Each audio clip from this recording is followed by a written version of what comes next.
Hi అండి, welcome back to our channel. ఈరోజు వీడియోలో నేను మీకు క్యాప్సికమ్ ఎగ్ పఫ్స్ చూపించబోతున్నాను. క్యాప్సికమ్ పిల్లలు ఇష్టపడరు, సో ఈ విధంగా చేసి క్యాప్సికమ్ తినిపించవచ్చు పిల్లలకి. పెద్దవాళ్ళకి కూడా చాలా మంచి స్నాక్ అండి. దీనికి కావాల్సిన పదార్థాలు ఒకసారి చూద్దాము.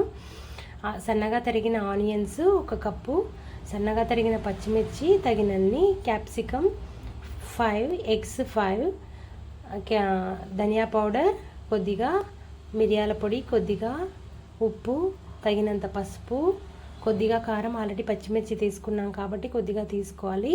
క్యాప్సికమ్ను ఈ విధంగా సర్కిల్ షేప్లో కట్ చేసుకొని లోపల ఉన్న గింజలన్నిటినీ తీసేసి రౌండ్గా కట్ చేసుకోవాలి.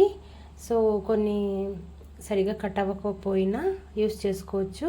సో ఈ విధంగా క్యాప్సికమ్ కట్ చేసి కప్లోకి తీసుకోవాలి. మరొక బౌల్ తీసుకొని దానిలో ఎగ్స్ అన్ని కూడా పగలగొట్టుకొని పోసుకోవాలి. సో ఇప్పుడు దీనిలోకి క్యాప్సికమ్ కోసం స్టఫింగ్ కోసం కొద్దిగా ఎండుకారం, ధనియా పౌడర్, ఉప్పు, పసుపు, మిరియాల పొడి ఇవన్నీ కూడా వేసుకోవాలి. అంటే స్పైసీనెస్ మనం తినేదాన్ని బట్టి చూసి వేసుకోవాలి. ఉప్పు తగినంత వేసుకోవాలి.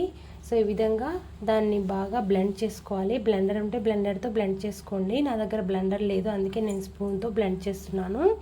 ఇవన్నీ కూడా ఎంత బాగా మిక్స్ అయితే అంత బాగా వస్తాయి. సో ఇప్పుడు మనం దీనిలోకి సన్నగా తరిగి పెట్టుకున్నటువంటి ఆనియన్స్ని వేసుకోవాలి. తర్వాత అదేవిధంగా సన్నగా తరిగి పెట్టుకున్న పచ్చిమిర్చిని చూసి వేసుకోండి. పిల్లలు స్పైసీనెస్ ఎక్కువ తినరు కాబట్టి మ్యాక్సిమం వీలైనంత సన్నగా తరిగి వేసుకోండి. లేదంటే పచ్చిమిర్చిని స్కిప్ చేసుకోవచ్చు, కానీ పచ్చిమిర్చి వేస్తేనే టేస్ట్ అనేది చాలా బాగా వస్తుంది. ఇప్పుడు మూకుడు పెట్టుకొని ఆయిల్ పోసుకొని ఈ విధంగా మనం ముందుగా కట్ చేసి పెట్టుకున్న క్యాప్సికమ్స్ని ఈ బాణీలో వదలాలి. సో ఇప్పుడు కొద్దిగా ఫ్రై అవ్వనివ్వాలి. తర్వాత మనం ఆల్రెడీ చేసి పెట్టుకున్న స్టఫ్ని దీనిలో, ఎగ్ స్టఫ్ని దీనిలో ఫిల్అప్ చేయాలి.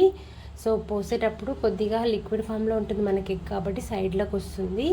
సో అన్నిటినీ ఫిల్అప్ చేసిన తర్వాత మనము మూత పెట్టేసి కొద్దిసేపు బాగా సిమ్లో ఉంచి ఉడకనివ్వాలి.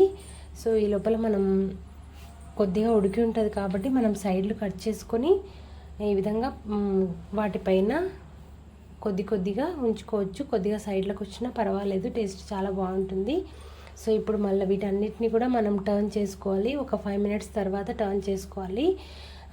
ఖచ్చితంగా గుర్తుంచుకోండి, సిమ్లో ఉంచుకోవాలి, లేదంటే తొందరగా మాడిపోతుంది. లోపల ఆనియన్స్ కానీ పచ్చిమిర్చి కానీ ఉడకదు. సో మీకు ఆ టేస్ట్, ఆ స్ట్రక్చర్ అనేది రాదు.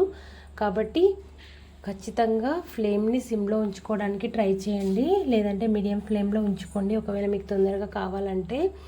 చాలా అంటే చాలా బాగా వచ్చాయండి. టేస్ట్ అయితే అదిరిపోయింది అసలు. మనము సాంబార్ రైస్లోకి సైడ్ డిష్గా వాడుకోవచ్చు, లేదంటే ఈవినింగ్ స్నాక్ ఐటమ్ని తీసుకోవచ్చు, లేదంటే డైట్ చేసేవాళ్ళు నైట్ డిన్నర్కి కేవలం ఇవి మాత్రమే తీసుకొని 1 కప్ మజ్జిగ తాగితే సరిపోతుంది. సో ఈ విధంగా చాలా చాలా టేస్టీగా కుదిరింది క్యాప్సికమ్ ఎగ్ పఫ్.